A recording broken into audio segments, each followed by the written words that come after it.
905 o 905/15 justamente fue promulgada en el año pasado, el 2015, que en realidad no es una novedad para lo que se refiere a la medicina del trabajo, sino que simplemente hace un detalle bastante pormenorizado de todas las actividades que tiene que tener el servicio de medicina del trabajo en forma individual, y a su vez también detalla la función del servicio de higiene y seguridad y de ambos en conjunto.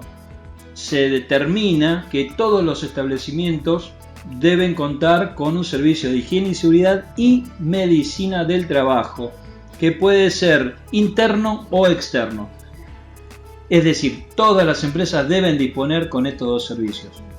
La diferencia es que para que una empresa necesite tener un servicio de medicina laboral interno o médico en planta, debe cumplir mínimamente con una serie de requisitos donde hay una tabla llamada trabajadores equivalentes, donde hay un mínimo de 150 trabajadores equivalentes que debe tener, en el cual los administrativos se consideran medio trabajador equivalente, de lo cual va estimando o estipulando que a medida que va aumentando la cantidad de personal, debe disponer de mayor cantidad de horas de médico en planta.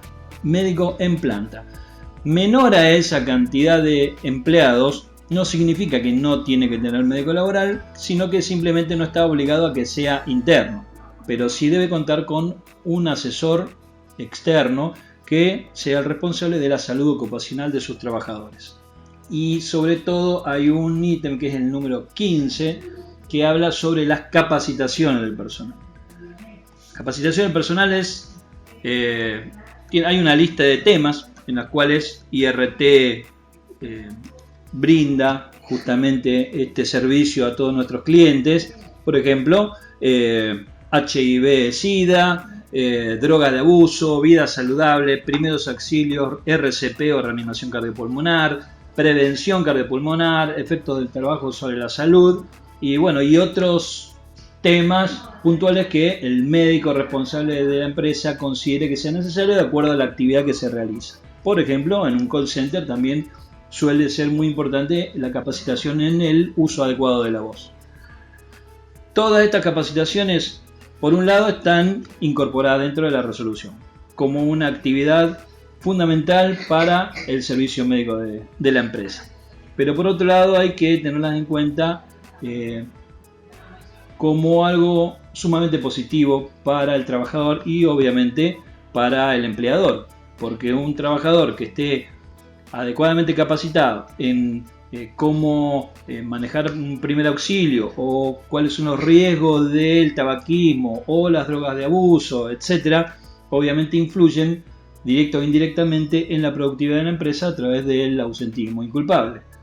No tanto en cuanto a lo que se refiere a accidentes de trabajo o enfermedades profesionales, donde ya se hace otro tipo de capacitación. Estas apuntan más que nada a lo que es la salud física de la persona, más allá de lo que es la actividad laboral.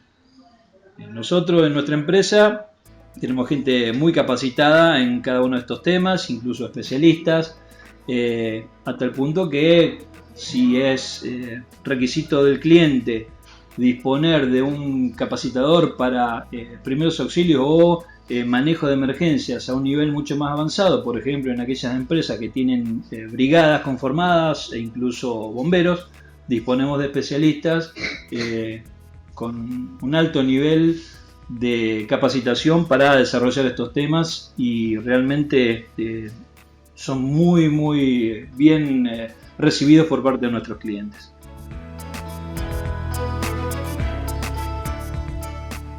Las más frecuentes generalmente son de primeros auxilios y RCP, siempre, porque es lo básico y mínimo que debe saber un empleado en cualquier empresa. Uno nunca sabe cuándo va a ocurrir un accidente o cuándo alguien se va a descomponer, se va a caer, se va a cortar, y no todos disponen de un servicio de emergencia interno, por lo tanto hasta que esa persona es compensada o es atendida por un servicio externo, llámese una ambulancia, un área protegida, puede pasar un tiempo bastante prolongado, más aún si la empresa está localizada en un lugar donde no hay accesibilidad inmediata. Por lo tanto, el conocimiento de primeros auxilios y RCP para nosotros como médicos y para la gran mayoría de nuestros clientes o empresas es fundamental.